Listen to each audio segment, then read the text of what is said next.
বন্ধুরা, পুজো তোমাদের সবার নিশ্চয়ই খুব ভালো কেটেছে। তোমরা সবাই কেমন আছো? আমি কিন্তু একদমই ভালো ছিলাম না। পুজোর মধ্যে আমার খুব শরীর খারাপ ছিল, আর বাড়িতেও আমার অসুস্থ পেশেন্ট আমার মা রয়েছে, যার জন্য আমার আর পুজো সেরকমভাবে ভালো কাটেনি। অনেক দিন হলো তোমাদের সঙ্গে কোনো রেসিপি শেয়ার করিনি। হাজব্যান্ড সকালবেলায় বলছে, বন্ধুদের সঙ্গে তো অনেক দিন কোনো রেসিপি শেয়ার করছো না, তা আজ একটা কিছু করো। বললাম ঠিক আছে, তাহলে তুমি একটু হাঁসের ডিম নিয়ে এসো, হাঁসের ডিমের কারি করব।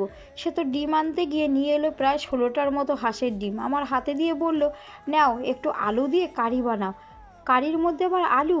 হ্যাঁ গো, আমার বন্ধুরা না একটু আলুটা বেশ ভালো খায়, ওরা খেতে চেয়েছে হাঁসের ডিমের কারি, তাই তো এতগুলো ডিম নিয়ে এলাম। আমিও ডিম দিয়ে আলু দিয়ে সুন্দর করে কষিয়ে বানিয়েছিলাম ডিমের কারি। তাদের তো টিফিন বক্স ভরে দিয়ে দিলাম, তারা রুটির সঙ্গে নাকি খেয়েছিল, আর খেয়ে বলেছিল কারিটা নাকি দারুণ হয়েছে। আমরা সবাই ভাতের সঙ্গেই খেয়েছি, আমাদেরও ভালো লেগেছে।